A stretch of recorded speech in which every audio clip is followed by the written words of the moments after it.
नमस्कार, हमारे खास कार्यक्रम में आप सभी का स्वागत है। मैं हूं आपके साथ गौरी शंकर।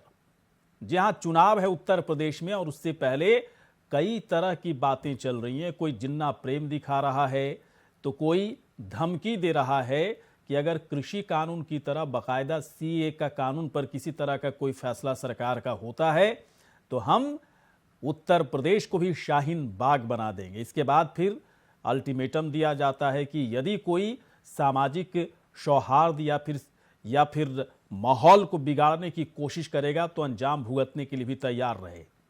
क्या ओवैसी सीधे तौर पर सीएम योगी की तरफ से ओवैसी पर हमला किया गया तो क्या ओवैसी दरअसल मुसलमानों को भड़का रहे हैं चुनाव से पहले? क्या मुसलमानों को भड़काकर मुसलमानों को अपने फेवर में करने की फिराक में हैं? और फिर आज क्यों कहा गया कि ओवैसी जो है समाजवादी पार्टी के एजेंट हैं? क्या समाजवादी पार्टी और ओवैसी के बीच में मुसलमान वोट को लेकर आपाधापी हो रही है या वाकई में किसी तरह की कोई और अलग तरह की गणित यहां पर लगाई जा रही है जिसका फायदा दरअसल ओवैसी या फिर समाजवादी पार्टी को होने वाली? ये तमाम ऐसी चीजें हैं, जिन्ना या फिर शाहीन बाग के मसले, सीए, कृषि बिल, इसके बाद किताब पर भी पूरी तरह से इस वक्त एक विवादित चीजें चल रही हैं। इसी पर हम चर्चा करेंगे, समझने की कोशिश करेंगे कि क्या साजिश हो रही है वोट के लिए, चुनावी साजिश हो रही है उत्तर प्रदेश में। लेकिन पहले हम आपको दिखाते हैं कि क्या कुछ ओवैसी ने कहा, उसके बाद सीएम योगी की तरफ से क्या कहा गया। बनाएंगे तो हम दोबारा रोड पे निकलेंगे, यहीं पर भी शाहीन बाग बनेगा इंशाअल्लाह। हम खुद आएंगे यहां पर। हम मुतालबा करते हैं कि सीडब्ल्यूए का कानून वापस लिया जाए और ये जो किसान हैं वो सही पहचान लिए बीजेपी और मोदी और अमित शाह को। वो उनकी बात पर यकीन नहीं कर रहे। वो ये कह रहे हैं कि जब पार्लियामेंट शुरू होगा, जब पार्लियामेंट में बिल आएगा तो हम फैसला करेंगे। क्योंकि जब सीडब्ल्यूए का कानून पार्लियामेंट में आया उससे 2 दिन पहले देश के प्रधानमंत्री नरेंद्र मोदी ने कहा था कि कहां एनपीआर एनआरसी की बात इसमें। हर व्यक्ति जानता है कि ओवैसी समाजवादी पार्टी के एजेंट बनकर के प्रदेश में भावनाओं को भड़काने का कार्य कर रहे हैं। लेकिन उत्तर प्रदेश आज इस दिशा में आगे बढ़ चुका है। अब दंगा नहीं, दंगा मुक्त प्रदेश के रूप में उत्तर प्रदेश की पहचान है। आज यहां पर मैं चेतावनी दूंगा उस व्यक्ति को जो यहां पर सिटीजनशिप अमेंडमेंट एक्ट के नाम पर फिर से भावनाओं को भड़काने का कार्य कर रहा है। और भाइयों बहनों, मैं इस अवसर पर चाचा जान और अब्बा जान के नैया से कहूंगा कि वे सावधान होकर के सुन लें। अगर प्रदेश की भावनाओं को भड़का करके माहौल खराब करोगे तो फिर सख्ती के साथ सरकार निपटना भी जानती है। तो सीधे तौर पर 2 बयान, एक ओवैसी की तरफ से और दूसरा योगी की तरफ से। लेकिन इस बीच में अगर इन विटमिन अगर देखने की कोशिश करें तो सब कुछ यहां पर सियासत ही नजर आ रही है। चुनाव है, उससे पहले ओवैसी की बयानबाजी में अलग तरह की चीज देखी जा रही है। जहां तक सीएम योगी की बात करें तो उत्तर प्रदेश के सीएम हैं तो प्रशासन का पूरा हिसाब किताब उनको देना है जनता के सामने। और बात वो सही भी कह रहे हैं कि अगर कोई माहौल बिगाड़ने की कोशिश करेगा तो फिर अंजाम भुगतने के लिए भी तैयार है। लेकिन क्या यहीं तक बात सब कुछ कंप्लीट हो गई या फिर चुनाव है तो सब अपने अपने तरीके से जनता को साधने की कोशिश में लगा हुआ है। कई मेहमान अलग अलग पार्टियों की इस वक्त हमारे साथ जुड़ चुके हैं। इस वक्त अभिषेक वाजपेयी समाजवादी पार्टी के प्रवक्ता हमारे साथ जुड़ चुके हैं। अभिषेक जी, बहुत बहुत आपका स्वागत है। और भी कई मेहमान जुड़ेंगे, लेकिन ओंकार नाथ जी भी इस वक्त जुड़ चुके हैं। ओंकार नाथ सिंह जी, प्रवक्ता कांग्रेस के, बहुत बहुत स्वागत है ओंकार जी आपका। चलिए सबसे पहले मैं अभिषेक वाजपेयी के पास आता हूं। अभिषेक, एक बात बताएं, जिन्ना प्रेम है ना, जिन्ना प्रेम पर खूब आलोचना हुई। इसके बाद राजभर से आप लोग का अलायंस हुआ, गठबंधन हुआ, उन्होंने भी जिन्ना जिन्ना करना शुरू कर दिया। महंगाई, बेरोजगारी, किसान के मुद्दे से हट करके आप लोग जिन्ना प्रेम दिखाने लगे। इसके बाद आज जो है रही सही कसर सीएम योगी की तरफ से उतार दिया गया कि ओवैसी समाजवादी पार्टी के एजेंट हैं और इसीलिए माहौल को खराब करने की कोशिश कर रहे हैं। ये जो अंदर अंदर जो बातें अंदर तरह अलग तरह जो संकेत देने की कोशिश हो रही है, इसको समाजवादी पार्टी कैसे ले रही है जनता के बीच में, चूंकि आप लोगों को जाना है चुनाव से पहले? देखिए गौरीशंकर जी, सबसे अहम बात यह है कि सभी लोग जानते हैं कि ओवैसी जी किसके एजेंट हैं। भारतीय जनता पार्टी के उन्नाव के सांसद श्री साक्षी महाराज जी खुले तौर पे मान चुके हैं कि ओवैसी जी उनकी कितनी मदद करते हैं, क्या वो उन्होंने बिहार में किया और क्या उत्तर प्रदेश में भी उनका आभार व्यक्त कर चुके हैं। ये कोई नई बात नहीं है। हाँ। दरअसल भारतीय जनता पार्टी और ओवैसी जी मिलकर के हिंदू मुस्लिम फसाद कराना चाहते हैं ताकि जनता को साथ ही बरगलाना भी चाहते हैं कि जनता भ्रमित होकर के वोटों को इधर उधर मसले पे देना चाहे जनता सिर्फ। लेकिन आज वो भूल जाते हैं कि अखिलेश यादव जी ने जो काम किया हुआ है वो विकास के लिए काम किया हुआ था। इसलिए जनता के मुद्दों को वो हमेशा सड़क से सदन तक उठाते रहे हैं। तो आज लोग चाहते हैं, वो जान चुके हैं कि अखिलेश यादव जी के पास इतना जन समर्थन है कि 2022 में वापस से आने जा रहे हैं और उत्तर प्रदेश की जनता उनको वापस से गद्दी पर सुस्वाभिमान करेंगे। लेकिन इस चीज को भी आप समझिए, मतलब कि आज जनता इतनी होशियार है। अभिषेक जी क्या ये सब लिख करके लाए हैं या फिर ऐसा लग रहा है कि डिबेट में बैठ करके आप भाषण दे रहे हैं, या फिर इतना कहा गया है पार्टी की तरफ से कि अभिषेक वाजपेयी जब आप बैठेंगे डिबेट में तो इतना ही बोलना है? मतलब मुझे लगता है स्क्रिप्ट की जरूरत शायद उनको जरूरत पड़ती होगी जो चीजों को जानते ना हो, समझते ना हो। हाँ। ठीक है, तो जनता इतनी नासमझ नहीं है, जनता सब जानती है। हाँ। कि हिंदू मुस्लिम फसाद करा करके कौन लोग हमेशा से वोट मांगते रहे हैं और कौन लोग वोट मांगेंगे। हाँ। आपकी अगर क्षमता है तो विकास के नाम पे वोट मांगिए ना। आपने 4.5 सालों में क्या काम किया उसके नाम पे वोट मांगिए ना। क्यों आप हिंदू मुस्लिम के नाम पे वोट मांगते हैं? क्यों आप किसी चीज के नाम पे वोट मांगते हैं? तो अरे जो काम किया खुद करके कहिए कि हमने काम किया है। वाजपेयी जी, आप लोग भी तो हिंदू मुस्लिम खूब कर रहे हो ना। जहां जिन्ना का नाम नहीं लेना वहां जिन्ना का नाम लेने लगते हो। ये सब की जरूरत क्यों पड़ रही है आप लोगों को? आप लोग भी विकास, बेरोजगारी, महंगाई से मुद्दा अच्छे ढंग से तो पकड़ रखा था, अचानक बीच में जिन्ना क्यों करने लगे? आदरणीय अखिलेश यादव जी ने हर मुद्दे को सड़क से सदन तक उठाया है। चाहे वो महिला सुरक्षा का मुद्दा हो, चाहे वो महंगाई का मुद्दा हो, चाहे बेरोजगारी का मुद्दा हो, चाहे किसान का मुद्दा हो, हर एक मुद्दे को उन्होंने उठाया हुआ सड़क से सदन तक और बड़ी जिम्मेदारी से हर एक कार्यकर्ता अपनी वाजपेयी जी जिम्मेदारी को निभा रहा है। ठीक है वाजपेयी जी, चलिए कम से कम क्लियर कट तो हैं आपकी। मुझे पार्टी लाइन के उसके स्टैंड के हिसाब से क्या बात करनी है, पार्टी हमारे अखिलेश यादव जिन्ना क्यों कह रहे हैं तो उसका भी तर्क आप लोगों के पास है, विकास का एजेंडा भी आप लोगों के पास है, उस मुद्दे पर भी आप लोग है ना, महंगाई बेरोजगारी तमाम ठीक है, चुनाव है, सब कुछ चलेगा, कोई दिक्कत नहीं वाजपेयी जी। लेकिन एक बात जो बहुत खास तौर पर मैं पूछना चाहूँगा, कौशल कांत मिश्रा जी के पास हम चलते हैं। बीजेपी के प्रवक्ता मुस्लिम स्कॉलर फजील अहमद जी इस वक्त हमारे साथ जुड़ चुके हैं। आप दोनों का बहुत बहुत स्वागत सर। कौशल कांत जी के पास मैं आता हूँ। कौशल कांत जी, ये इशारों में क्यों बात हो रही है? कि इशारों में तो नहीं कहेंगे लेकिन संकेत कुछ ऐसा लग रहा है कि चुनाव से पहले हर लोग एक दूसरे से डरा हुआ है, हर लोग एक दूसरे की रणनीति में सेंधमारी नहीं कर पा रहा है। पहले तो सेंधमारी हो जाती थी ना, इस बार सेंधमारी कोई कर ही नहीं पा रहा है। हर पार्टी अपने आप को, अपना उसका जो आवरण है उसको इतनी मजबूती के साथ बना के रखा है कि कोई दूसरी पार्टी उसमें सेंधमारी नहीं कर रहा है। हर लोग अपने अपने मुद्दे को लेकर बहुत ही प्रमुखता के साथ आगे बढ़ रहा है। कौशल जी, ये कौन धमकी दे रहा है कि CAA पर अगर कानून इस तरह से बना रह गया या फिर सरकार की तरफ से एक बड़ा इनिशिएटिव लिया गया तो फिर हम यहीं पर शाहीन बाग बना देंगे। फिर योगी कहते हैं कि जो सामाजिक सौहार्द को बिगाड़ेगा उसके साथ बुरा अंजाम होगा।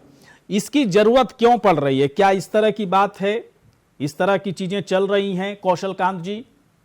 गौरी शंकर जी, मैं बताना चाहूंगा कि जब से हमारी सरकार चल रही है वो 6 महीने, सालाना, 2 साल, 3 साल, 4 साल, 4.5 साल से अपने विकास के काम को गिनाती रही है और तब तक हिंदू मुसलमान नहीं हुआ था। आप समझते इलेक्शन में हम अपने विकास कामों को लेकर आ रहे हैं। हर रोज नई योजना है, उसका उद्घाटन हो रहा है। आप देख, कल भी हुआ, आज पर वो पूर्वांचल कुछ न कुछ उद्घाटन और काम हो रहा है। तो हम सिर्फ विकास। अब जहां तक बात आपसे मेरे मित्र बोल रहे हैं, आप ये बताइए जिन्ना का लाया कौन था? माननीय अखिलेश जी, आपके माननीय अखिलेश जी। उसके बाद सही कथन वो कांग्रेस ने कर दी। हिंदुत्व तो ISI तो वो को अस्पताल था। उसके बाद उनके पार्टी में तो लाइन लगते जो हिंदू विरोधी सारे और हिंदू विरोधी वक्तव्य सके। राहुल तो हिंदू तो अलग करने में लगते। तो ये तो मुसलमान कर कौन रहा? हाँ, अच्छा आप बताइए, कौशल जी, 4.5 साल तक जब हम काम किना रहे थे तब हिंदू मुसलमान नहीं हुआ था। हाँ, आज हिंदू मुसलमान इसलिए हो रहा है। नहीं, मुझे मुझे मुझे मुझे मुझे ठीक है, हिंदू मुसलमान कौन कर रहा है, यही तो रहस्य है सर। यही तो मैंने यही तो ये सवाल मैं दरअसल किसी से नहीं पूछना चाहता हूँ। ये बड़ा रहस्य है कि कौन कर रहा है, नहीं कर रहा है। कौशल जी को ये भी तो बताना चाहिए ना कि मैं आता हूं, सुनिए, अभी काउंटर नहीं, संचालक है भाई साहब अभी काउंटर नहीं, सब अभी काउंटर नहीं, काउंटर के लिए हम समय देंगे। अभी सब देखिए, सब दो अभी गेस्ट हमारे बैठे हुए हैं ना, उनको भी मौका मिलना चाहिए। कौशल जी से एक सवाल मैं और पूछना चाहता हूँ। कौशल जी, एक बात और बताएं, चुनाव नजदीक आ रहे हैं, खूब मौका आपको मिल रहा है, कभी कांग्रेस वाले मौका दे रहे हैं, खूब बयानबाजी करने का मौका, समाजवादी पार्टी की तरफ से बयानबाजी का मौका। तो क्या मौके की राजनीति चल रही है या फिर कुछ करके दिखाइएगा कि हमारे पास ये उपलब्धि है, इस पर जनता से वोट मांगेंगे, या कांग्रेस पार्टी की तरफ से मौका दे दिया गया, समाजवादी पार्टी की तरफ से मौका दे दिया गया, इसी पर दिन भर जो है बातचीत करते रहेंगे आप लोग?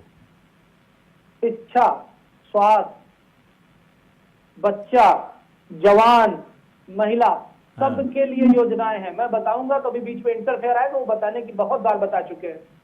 बात ये है कि विकास के नाम पे ही हमारे यूएसपी क्या है, ने उतना तो जानना मुश्किल है ना। यूएसपी क्या रहेगा इस बार योगी सरकार, किस यूएसपी के आधार पर? सबका साथ, सबका विकास, हाँ, सबका विश्वास और सबका प्रयास, यही हमारा यूएसपी है।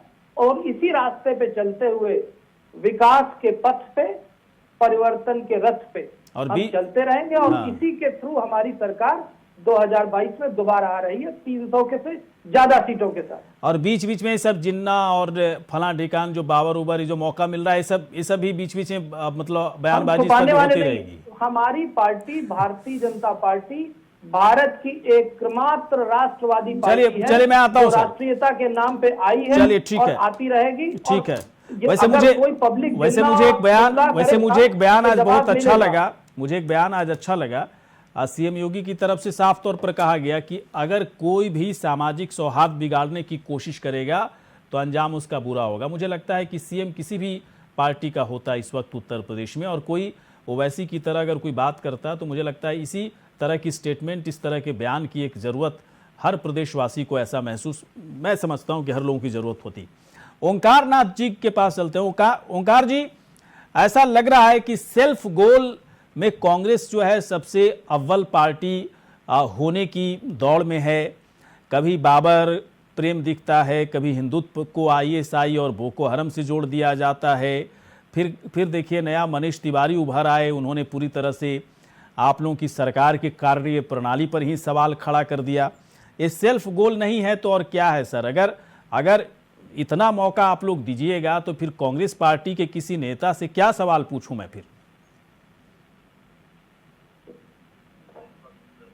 गौरीशंकर भाई, आप देखिए, एक तो बहुत बुद्धिजीवी हैं, आपका चैनल बहुत अच्छा है। Thank you sir, thank you so much. मैं आपसे ये उम्मीद करता हूं कि ये जो 5 साल के लिए चुनाव होने जा रहा है और जो सरकार बनने जा रही है, हाँ, इसमें आप हिंदू मुस्लिम, बाबर, हेन तेन, ये सब कुछ परमिशन ही मत दें। आप राज्य सरकार के परफॉर्मेंस पर बहस कराएं और राज्य सरकार के परफॉर्मेंस पे राज्य सरकार बताए कि हम ये अचीव क्यों नहीं कर पाए, हमने क्या क्या अचीवमेंट किया, और विपक्षी दल बताएं कि हम अगर आएंगे तो हम क्या क्या करेंगे। वही एक बहुत बड़ी चीज है। आप देखिए, आज 70 साल हो गए और उत्तर प्रदेश में नहीं सर, सुनिए साक्षरता तो दर जो सुनिए है सर, वो मैं समझ रहा हूँ सर, 69% मैं समझ रहा हूँ। इस पे तो मैं फिर भी सवाल पूछ लूंगा और बराबर मैं 69% और मेरी कोशिश होती है जब पूछा जाता है हमसे कि भाई कांग्रेस से किसको बुला रहे हो, मैं कहता हूँ ओंकार जी अगर खाली हैं तो बुलाइए उनको, ओंकार जी को। मैं तो आपकी चीजों को इतना पसंद करता हूँ। मुझे कुछ और जानना है सर, ओंकार जी से मुझे एक बात ये जानना है कि क्या ओंकार जी मुझे बताएंगे। देखिए एक सवाल मैं लगातार पूछ रहा हूं आप लोगों के प्रवक्ता से और हर लोग बहुत चिढ़ जा रहे हैं, मुझे अनाप शनाप बोल करके यहां से निकल जा रहे हैं, लेकिन मुझे लगता है इसका जवाब आप दीजिएगा मुझे। क्या कांग्रेस में जो स्थिति बनी हुई है, जो तमाम तरह की चीजें चल रही है, मुझे बोलने की जरूरत नहीं है सर कि क्या आप लोग को अनुभव होता होगा कि क्या इस वक्त कांग्रेस पार्टी में हो रही है। प्रियंका गांधी मेहनत कर रही हैं, जमीन पर खूब मेहनत कर रही हैं, खूब दिख भी रही हैं, उनका मेहनत भी दिख रहा है तमाम तरह की चीजों पर, लेकिन ऐसा लगता है कि कांग्रेस पार्टी बिखरी हुई है, कांग्रेस पार्टी एक नहीं है। और जिस वजह से एक सवाल उठता है मेरे दिमाग में कि क्या प्रियंका गांधी के साथ पूरी कांग्रेस पार्टी है या नहीं है सर, बताइए। बिल्कुल है, बिल्कुल है। और प्रियंका गांधी की मेहनत आपको दिख रही है, यही हमारा सबसे बड़ा प्रयास की सफलता है। और आप ये देखिएगा कुछ ऐसे वोटर हैं जो साइलेंट हैं, लेकिन एक कदम एक कदम उनका आगे बढ़ रहा है तो 2 कदम पीछे खींचा भी जा रहा है ना, इस पर भी तो बात की चलता है, हर पार्टी में चलता है, कदम खींचा नहीं जा रहा है। हाँ। कुछ लोग बेसमय कोई ऐसी चीज हो जा रही है हाँ। जिसकी वजह से बहस का एक मुद्दा मिल जाता है, हालांकि उसका कोई मतलब नहीं है और उस मतलब में, उस बहस में हम पढ़ना भी नहीं चाहते हैं। हमारा गोल जो है उत्तर प्रदेश कैसे मजबूत हो और कैसे आगे बढ़े, हाँ। हमारा गोल इस पर है। हाँ। महिलाएं किस तरह से आगे आए 50%। हाँ। आज आप बताइए शिक्षा में 69% हमारा एजुकेशन नंबर है और 69% में 80% पुरुष हैं और 60% महिलाएं हैं, जबकि महिलाएं जो एग्जाम दे रही हैं आप समझिए कि नंबर 1 पर आ रही हैं, टॉप वही कर रही हैं, सारी चीजें वही कर रही हैं। तो उनको कैसे हम आगे बढ़ाएं, उनको भी 80% के बराबर ले आएं और अपने जो 70% हमारी जो शिक्षा है वो हम बढ़ा के 90% लाएं, जैसे कि केरल में है, जैसे मिजोरम में है। इस तरह से हम आगे को बढ़ाएं, हमारा ये प्रयास है। हमारा ये प्रयास है कि जो हमारे पुराने व्यापार हैं, जैसे चिकन का काम है, जरी का काम है, लकड़ी के खिलौने फर्नीचर है, मिट्टी के खिलौने हैं, कालीन है। चलिए ठीक है ओंकार, कैसे हाँ बिल्कुल, कैसे चलिए मैं ओंकार जी, चलिए ठीक है, आपसे सवाल मैं पूछा, चलिए मुझे जवाब ही कुछ तो मिल ही गया। कम से कम आप मेरे ऊपर आरोप तो नहीं लगाए कि कैसे बोल रहे हो, क्या बोल रहे हो, बीजेपी के प्रवक्ता हो तो ये हो, है ना, आपसे भी पूछे, लेकिन आपने बड़ा अच्छे तरीके से बता तो दिया। प्रवक्ता का यही दम दरअसल ना, यही हिम्मत जो है दरअसल प्रवक्ता के अंदर होनी चाहिए। क्या उत्तर प्रदेश में अगले साल होने वाले चुनाव से पहले वोट पाने के लिए चुनावी साजिश रची जा रही है? क्योंकि कई तरह की धमकियां मिल रही हैं कि अगर सीए को बनाए रखना चाहेगी सरकार इस पर कोई कानून बनाती है तो शाहीन बाग बना देंगे उत्तर प्रदेश को। तमाम तरह के विवादित बयान, इसके बाद सीएम योगी की तरफ से भी बाकायदा अल्टीमेटम दिया गया है कि ऐसे लोग सावधान रहें, सरकार ऐसे लोगों के खिलाफ सख्त कार्रवाई करेगी अगर कोई माहौल को बिगाड़ना चाहेगा तो। ओंकार जी से बात हो रही थी ब्रेक से पहले। अब आते हैं मुस्लिम स्कॉलर फजील अहमद जी के पास आते हैं। फजील अहमद जी, ये बाकायदा शाहीन बाग शब्द जो है, शब्द का उच्चारण करने के साथ ही ऐसा लगता है एक बड़ा वर्ग इस बात को मानता है कि ये चीज़ें ठीक नहीं है, ये चीज़ें ठीक नहीं है। इसके पीछे जो है इतनी लंबी एक लंबी क्या कह सकते हैं, एक नकारात्मक लड़ाई लड़ने की ज़रूरत नहीं है। अगर चीज़ों को समझ करके आगे बढ़ा जाए तो फिर इस चीज़ पर जो है एक अलग तरह की सियासत नहीं होगी। ये जो ओवैसी कह रहे हैं इससे आप कितना इत्तेफाक रखते हैं, जरा बताइए फजील अहमद जी। देखिए गौरी शंकर जी, ये कानून संवैधानिक तरीके से बनाया गया, सुप्रीम कोर्ट में 100 से ज्यादा पिटीशन लंबी है और मैं खुद भी पिटिशनर हूँ उसमें। अभी शाहीन बाग से इतना लोगों को लगने लगा कि 7 साल पहले मुसलमानों ने जो है खड़े होकर के अपने सवाल पर सवाल करना शुरू किया। इसलिए अभी शाहीन बाग एक तरह से लोगों को बुरा क्यों लग रहा है? भाई शाहीन बाग एक जगह थी जहाँ धर्म प्रदर्शन संवैधानिक अधिकार है, हमारा धर्म प्रदर्शन करना, आंदोलन करना। कोई भी बात यदि सरकार को पसंद नहीं आती है तो हमें आंदोलन करने का अधिकार होना चाहिए, सभी लोग करते हैं। तो अगर शाहीन बाग में आंदोलन हुआ जो भी पहली बार देश के मुसलमानों ने अपने बैनर पर खड़े होकर के इस तरह इन लोगों को बुरा लग रहा है, कुछ लोगों को किसको बुरा लग रहा है?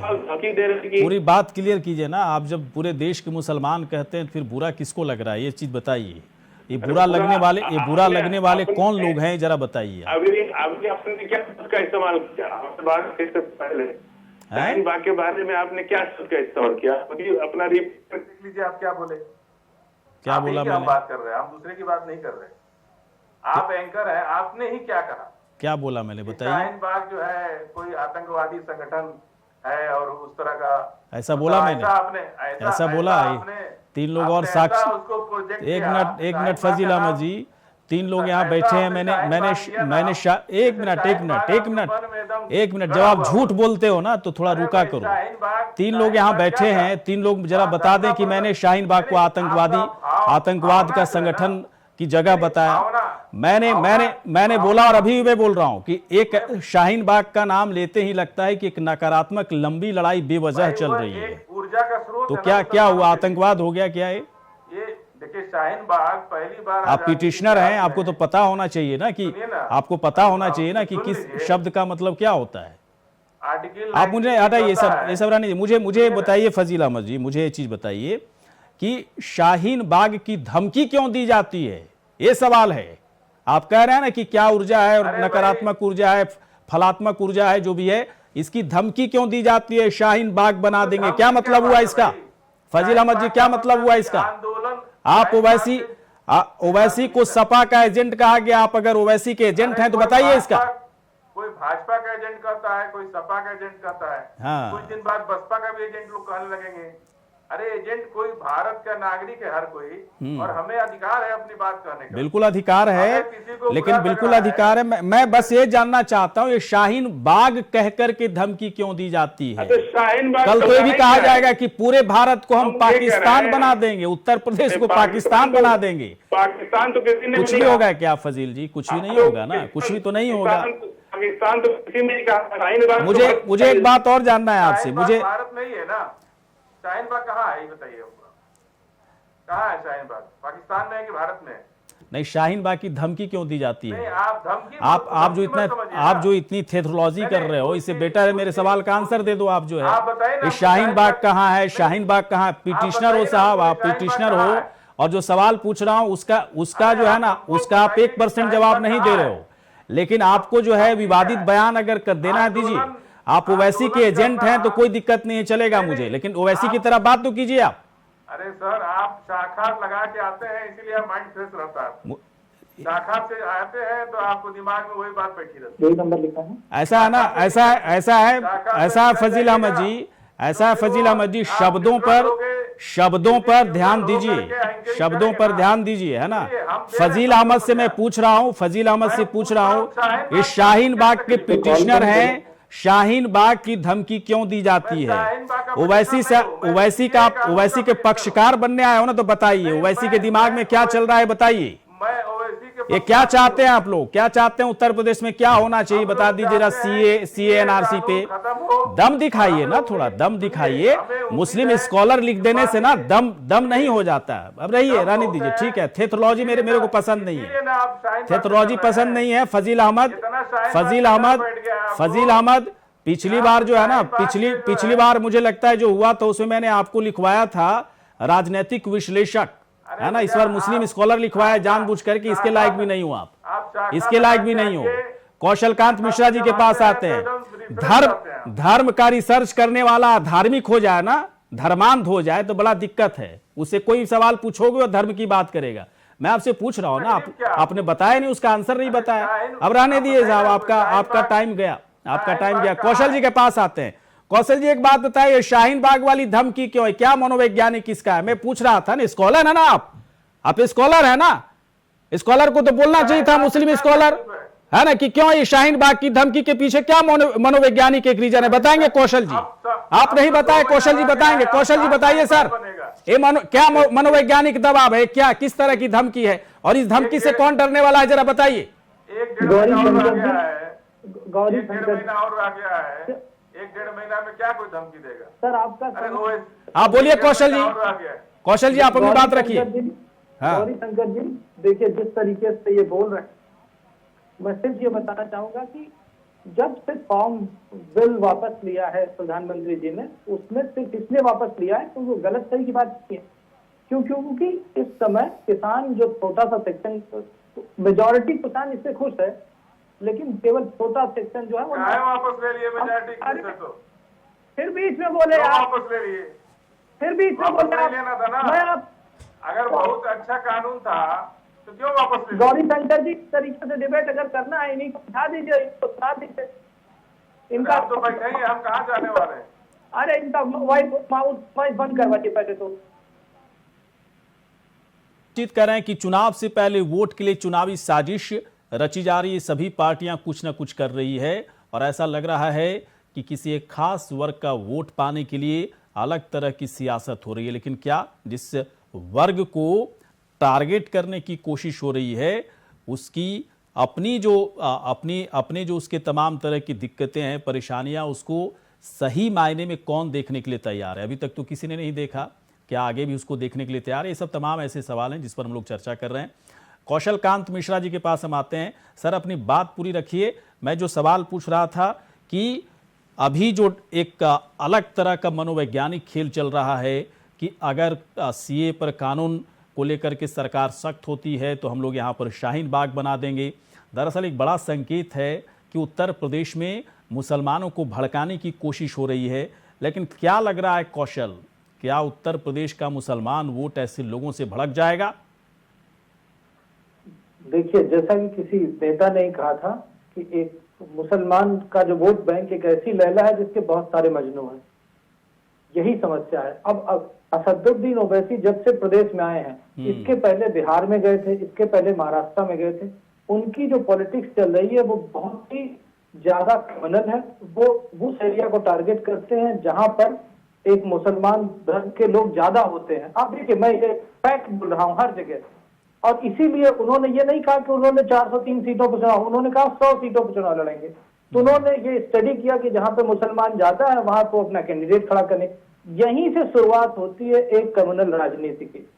एक धर्म निरपेक्ष की बात करते हैं, ये टोटल धर्म बेस्ड राजनीति की शुरुआत कर रहे हैं। और उसमें जब से वो आए हैं तो जो जिसका वोट बैंक था, अगर हम सपा की बात करें, आप पिछले इलेक्शन में याद करिए कि जब कानून व्यवस्था बिगड़ी हुई थी उस समय एक पर्टिकुलर धर्म और एक पर्टिकुलर जाति दोनों के खिलाफ थानों में केस नहीं रजिस्टर होते थे, शिकायत नहीं दर्ज होती थी, चीफ मिनिस्टर ऑफिस से पूछना पड़ता था। तो अब उन दोनों का आपस में कंपटीशन है। भारतीय जनता पार्टी केवल एकमात्र ऐसी पार्टी है जो किसी जाति धर्म विशेष से नहीं ताल्लुक रखती। नहीं, आप लोग ये दावे कर रहे हो ना भाई साहब, आप लोग ये दावे कर रहे हो ना कि आप प्रवक्ता होने के नाते दावे कर रहे हैं, लेकिन आपकी बात को हर कोई कैसे मान लेगा, है ना? कांग्रेस के ओंकार नाथ जी हैं बैठे हो तो नहीं मानेंगे, फजील अहमद नहीं मानेंगे, समाजवादी पार्टी के प्रवक्ता अभिषेक वाजपेयी भी नहीं मानेंगे, और कोई एक शख्स तो नहीं है ना, किसी न किसी का नेतृत्व कर रहे हैं, इनके पीछे लाखों लोग हैं। बेसिस पे ही तो डिस्कशन हो सकता है। हाँ। वाद विवाद थोड़ी ना कर रहे हैं हम तो डिस्कशन कर रहे हैं जिससे देश की प्रदेश की जनता को चीजें समझ में आए और वो अपना मन और दिल दिमाग लगा करके जो प्रदेश के लिए अच्छा उसको वोट करे। हम तो सिर्फ डिस्कशन कर रहे हैं और डिस्कशन केवल फैक्ट पे हो सकता है, साइंटिफिक बेसिस पे हो सकता है, अपने दिमाग को खोल करके हो सकता है। अपने दिमाग को अगर हम बंद कर लेंगे कि हम हिंदू रिप्रेजेंट करते हैं, मुसलमान रिप्रेजेंट करते हैं, वही तो ओबीसी रिप्रेजेंट करते हैं, अभी तो फजील अहमद जी से पूछे तो पता नहीं क्या क्या बोल दिए। मैं तो फजील अहमद से पूछना चाह रहा हूँ, थोड़ी देर के बाद मैं आऊंगा फजील अहमद जी, कि क्या ओवैसी जो बयान दे रहे हैं, आप ओवैसी के पक्षकार बनकर आए हैं ना, हमारे विंडो में बैठे हुए हैं ना आप। मैं पूछना चाहता हूं कि ओवैसी जो तमाम हिंदुस्तान और भारत एकता अखंडता सबकी बात करते हैं ना, वो तो उनका एक थोड़ा सा प्रोफाइल मेरे को बताइएगा। क्या उनको धर्मनिरपेक्ष बोला जाएगा? आपके नज़र में धर्मनिरपेक्ष हैं वो?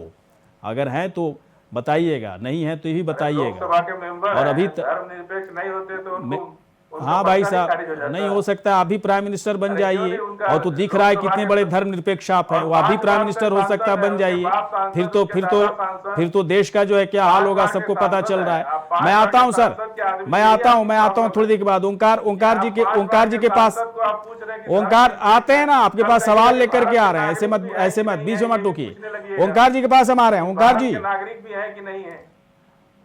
पूछा जाएगा, अगर गलत कीजिएगा ना तो ही पूछा जाएगा, चेक भी किया जाएगा कि नागरिकता जो है वो ठीक ढंग से लिए, वो भी चेक होगा, है ना। ऐसा नहीं, सिर्फ मुसलमान की बात नहीं है, ये हिंदू की बात भी हो सकती है। अगर कोई गलत करेगा, चाहे मुसलमान हो हिंदू हो, उसकी सारी चीजें चेक होंगी, इसमें क्या गलत है? गलत है क्या है ओंकार जी? हाँ, तो फिर क्यों बेकार की बात कर रहे हो? ओंकार जी के पास मैं आता हूँ।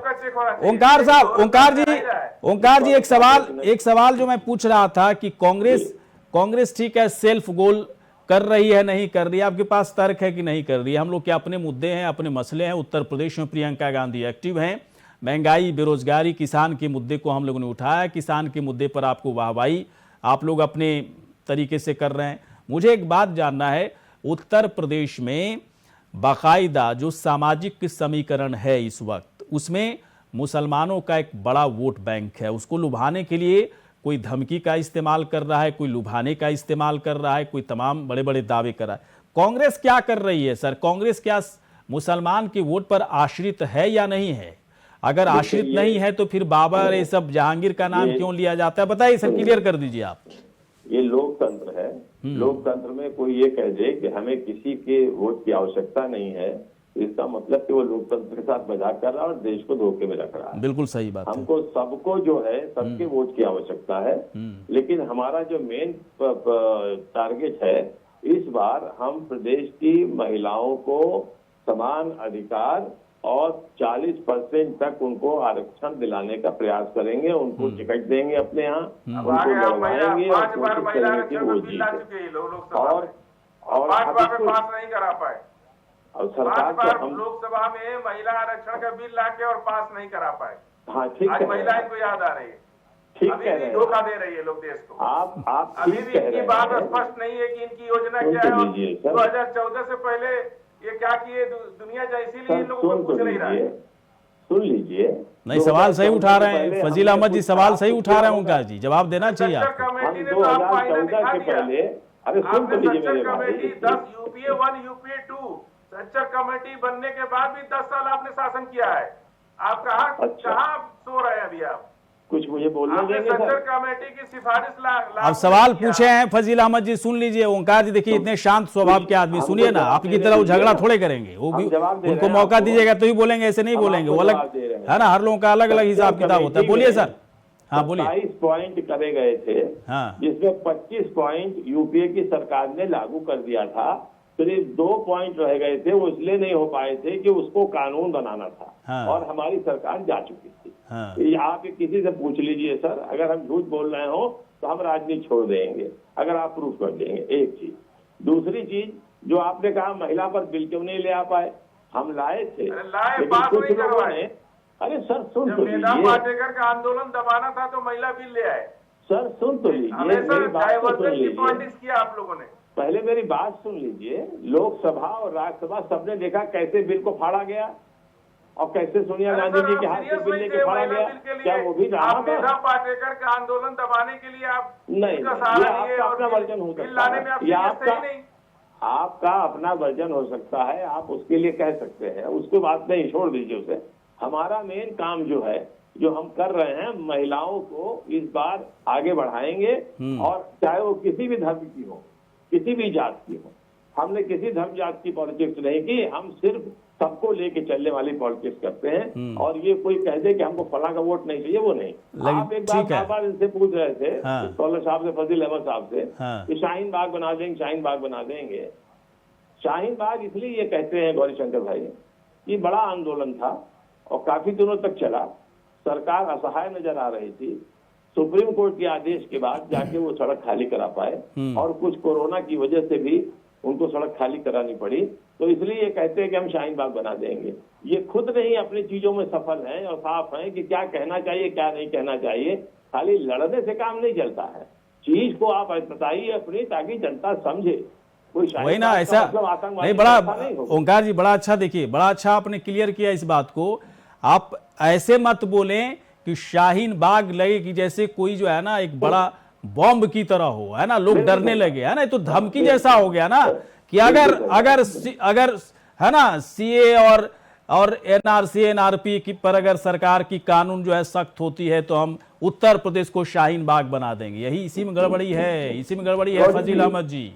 चुनाव से पहले वोट पाने के लिए अलग अलग तरह की साजिश रची जा रही है, कोई बयानों के जरिए करने की कोशिश कर रहा है, कोई धमकी दे रहा है, और सबसे बड़ी बात है कि चुनाव से पहले क्या इन तमाम बयानों का असर आम जनता पर पड़ेगा नहीं पड़ेगा, वोटर्स पर पड़ेगा नहीं पड़ेगा, बड़ा सवाल है।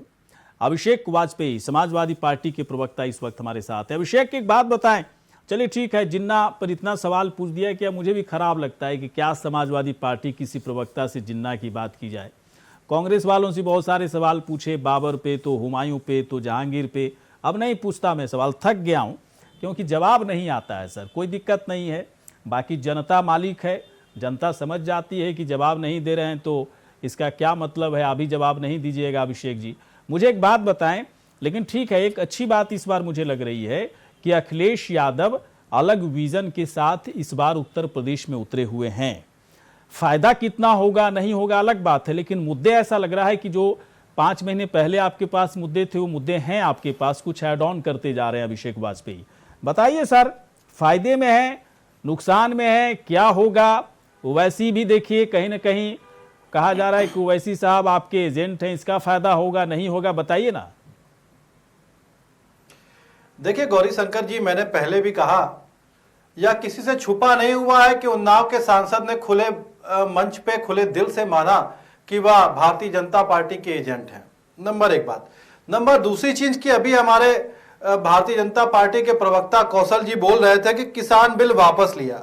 अरे तब उनको याद नहीं आई थी जब उन्होंने बोला था कि आंदोलन जीवी परजीवी, जब बोला था प्रधानमंत्री जी ने, तब उनको याद नहीं आई थी किसानों की।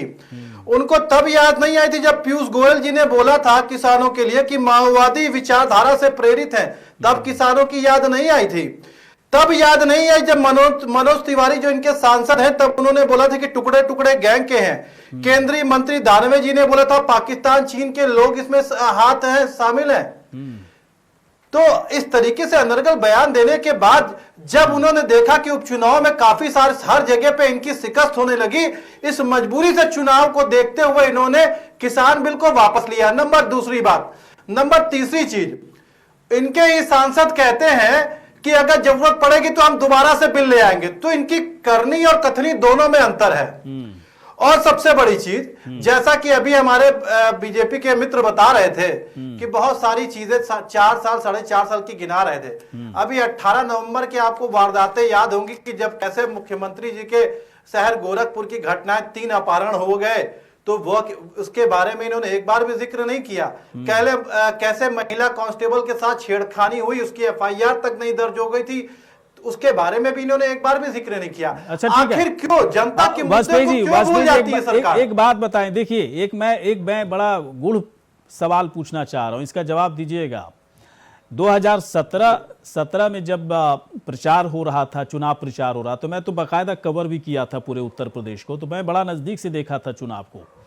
उस वक्त भी अखिलेश यादव की रैलियों में, रोड शो में बाकायदा बहुत भीड़ उमड़ती थी और लग रहा था कि अखिलेश यादव का इतना बुरा हाल थोड़ा ही होगा जितना बुरा हाल उनका हुआ। इस बार भी देखिए खूब भीड़ आ रही है, खूब रैलियों में लोग आ रहे हैं, लेकिन उम्मीद जो है पिछले बार से तो कम ही उम्मीद आप लोग पाले हुए हैं। लेकिन क्या लग रहा है, मतलब मुझे बताइए थोड़ा सा, इस भीड़ पर मुझे भरोसा नहीं है एक्चुअली जो है। देखिए उतनी भीड़ प्रियंका गांधी की रैली, मुझे लग रहा है ज्यादा भीड़ जा रही है वहां पर। सुन लीजिए गौरी शंकर जी, सुन लीजिए कि जब चुनाव धर्म और जाति के आधार पर अगर लड़ने, कौन कर रहा है सर? आप लोग भी कर रहे हो ना, सिर्फ धर्म जाति मत कीजिए। सबसे ज्यादा जातिवादी आंकड़ों में आपकी पार्टी पड़ी हुई है। सबसे अगर देखो गलत बात करोगे मैं फिर टोकूंगा। सबसे ज्यादा जातिवादी आंकड़ों में आप लोग पड़े हुए हो, है ना। धर्म की बात करो तो सीधे जो है सीधे एक बड़ा देखिए, वर्ग आपके आप खिलाफ एंकर बात हैं, करने लगेगा कि आप आप लोगों ने एंकर क्या हैं, किया आप कुछ भी कार कह से सकते हैं, नहीं, उसके लिए आप कुछ कैसे स्वतंत्र हैं। कहेंगे सर, आंकड़े के हिसाब से मैं भी बात करता हूं। ठीक है, तो ये मैं आंकड़ों के जाति हिसाब धर्म से की ही बात कर मत रहा हूं। कीजिए, शोभा नहीं देता है समाजवादी पार्टी को। अच्छा, आप मुझे बताइए कि इसके अलावा गौरीशंकर जी हाँ, बोलिए, सुल्तानपुर के विधायक जो भारतीय जनता पार्टी के हैं, हाँ। कैसे उन्होंने मुख्यमंत्री को एक पत्र सौंपा था एक क्या? विशेष वर्ग के लिए, एक विशेष वर्ग के लिए ज्ञापन सौंपा था। उसमें पत्र में लिखा हुआ था कि किससे उनको जान की धमकी दी। नहीं, एक बात चलिए, एक बात बताइए, छोड़िए, नहीं छोड़िए, एक बात बताइए, जब आप किसी का बयान सुनते हैं, ये मुझे ओंकार जी से भी दरअसल जानना था, जब आप किसी का बयान सुनते हैं कि अगर CAA है ना, NRP NRS पे अगर कानून पूरी तरह से सरकार की तरफ से बड़ा इनिशिएटिव लिया जाता है तो मैं पूरे उत्तर प्रदेश को शाहीन बाग बना दूंगा। इस बयान को सुनने के बाद समाजवादी पार्टी के प्रवक्ता को कैसा लगता है, जरा स्पष्ट बताइए, एक लाइन में बताइए। आप एक बार भी आपने जिक्र नहीं किया, आपने एक बार भी जिक्र नहीं किया कि भारतीय जनता पार्टी के IT सेल के संचालक पकड़ाते हैं पाकिस्तानियों को इंफॉर्मेशन देते हुए। बांग्लादेशी इनके IT सेल के संचालक है बंगाल में, जो पूर्ववाद में लिख दिए गए। हर एक जगह पे पाकिस्तान और हर जगह के इन्वॉल्वमेंट भारतीय जनता पार्टी के साथ रहता है। उसके बाद अगर आप ऐसी बात करें तो आपको साक्षात काम है। इंफॉर्मेशन है मुझे तो पता ही नहीं चला। गौरीशंकर जी, ये जो फैक्ट रखा गया है, चलिए तो मैं मुझे जरा जानकारी तो मिले। ऐसी मतलब ये तो पहली इस तरीके का बात छोड़ दीजिए, नवाज कहाँ बड़ी जिम्मेदारी के साथ कह रहा हूं, मैं आपको चुनौती दे रहा हूं इस बात के लिए। भेजिए सर, वाजपेयी जी भेजिए जरा, ये तो बहुत बड़ी खबर है भाई साहब, ये तो बहुत बड़ी खबर है, जरा भेजिए, पूरा लिंक विंक भेजिए, सब हम लोग पढ़ेंगे। चलिए मैं फजील अहमद के पास आता हूँ। चलिए ठीक है सर, देखिए सर, अब थोड़ा मैच्योर बात किया करो वाजपेयी जी, है ना। मुझे लगता है कि एक प्रवक्ता जो है, प्रवक्ता समाजवादी पार्टी का बैठ करके ना इस तरह का बात ना करे। फजील अहमद बहुत कम समय आपके पास है। फजील अहमद मुझे बताएं क्या है, मुझे थोड़ा बताइए ना। ठीक है, स्कॉलर का काम ये होता है, धर्म में रहते हुए कोई अधर्म कर रहा है सवाल उठाइए उस पर, ओवैसी पर सवाल उठाइएगा नहीं उठाइएगा सर, बताइए ऐसी बात क्यों कर रहे हैं धमकाने वाले? क्या वो धर्मनिरपेक्ष लगते हैं, आपको नहीं लगते? मुझसे मत पूछे ना सवाल, बोल दीजिए ना, आप खटाखट बोलते जाइए, खटाखट बोलते जाइए ना भाई साहब, खटखट बोल, मुझसे सवाल मत पूछिए। आपकी यही गंदी आदत है ना, यही गंदी आदत है, आप मेरे से ही सवाल पूछने लगते हो। मैं सवाल पूछता हूँ, बोलो ना भाई साहब, 10 बात बोलना है, बोलिए, सब सुनूंगा आपकी बात। आप चुप रहेंगे तब ना बोलेंगे हम। बोलिए। शाहीन बाग में शांति से बैठे लोगों पर देसी बम फेंका गया, गोलियां चलाई गई, उनके ऊपर हमले हुए, कौन किया ये सब? और क्या दिक्कत थी उन लोगों को, क्यों किया उन्होंने? अगर शाहीन बाग कोई गैर कानूनी काम कर रहा था तो देश में कानून है ना उनके से निपटने के लिए। आज शाहीन बाग लात भी खाया, शाहीन बाग मार भी खाया, शाहीन बाग गोली भी खाया, और शाहीन बाग बदनाम भी हो रहा है। बात देखिए, क्योंकि बदनाम कौन कर रहा है? बदनाम करने वाले लोग भी आप ही लोग हैं ना। बदनाम कौन कर रहा है? तो ओवैसी बदनाम कर रहे हैं, हम लोग नहीं कर रहे। ओवैसी जो है, ओवैसी शाहीन बाग को एक बॉम्ब की तरह इस्तेमाल कर रहे हैं भाई साहब, बॉम्ब की तरह, कि मैं उत्तर प्रदेश को शाहीन बाग बना दूंगा। क्या मतलब हुआ भाई? ये मनोवैज्ञानिक धमकी है ना, डराने वाली बात है ना, ये क्या है? आप डर रहे, आप समझने में गलती कर रहे हैं। मैं बोलने में गलती मैं नहीं डर रहा हूँ, मैं डर नहीं रहा हूँ। ये जो है ना, ये धमकी जो है ना, गीदड़ भभकी लगती है किसी की, इसीलिए मैं समझा रहा हूँ। ये गीदड़ भभकी जो है ना, गीदड़ भभकी देने वालों का साथ मत दीजिए फजील अहमद जी, है ना। ये सब असली मुसलमान नहीं है गीदड़ भभकी देने वाले, ऐसे मुसलमानों के पीछे मत रहिए आप। जो है असली नकली का फैसला आप मत कीजिए, आपको वो अधिकार अभी नहीं है कि आप असली नकली का फैसला करेंगे। सवाल शाहीन बाग को, आप ओवैसी की बात को समझिए पहले, उसको कुंठा से मत लीजिए उसको। आप शाहीन बाग एक आंदोलन का जगह था जहां पे लोग शांति से बैठ करके अपनी बात कर रहे थे, तो इसको बम शांति से बैठे लोगों पर बम मारा गया, तो शाहीन बाग से फायर किया गया। मतलब समझ गए ओवैसी, मतलब समझ गए भाई साहब, समझ गए। ओवैसी आपको बहुत प्यारे लगते हैं, वो धर्मनिरपेक्ष रहे नहीं रहे इसके बाद भी प्यारे लगेंगे, है ना। मुसलमान गलत भी होगा तो उस पर सवाल मत उठाइए, आप हमारे ऊपर ही सवाल उठा दोगे। तो फजील अहमद किस काम का फिर मुस्लिम स्कॉलर, है ना? बन जाइए ना धार्मिक धर्मांध, है ना। जाके मस्जिद में बैठे नमाज पढ़िए, है ना। जब आप नॉर्मल बात करने के लिए तैयार नहीं हो तो क्या फायदा आप लोगों को बुलाने का? भारतीय चलिए है। सर, सब आए यहाँ पर, बहुत बहुत धन्यवाद, शुक्रिया, धन्यवाद। इसी के साथ खास कार्यक्रम इतना ही, नमस्कार।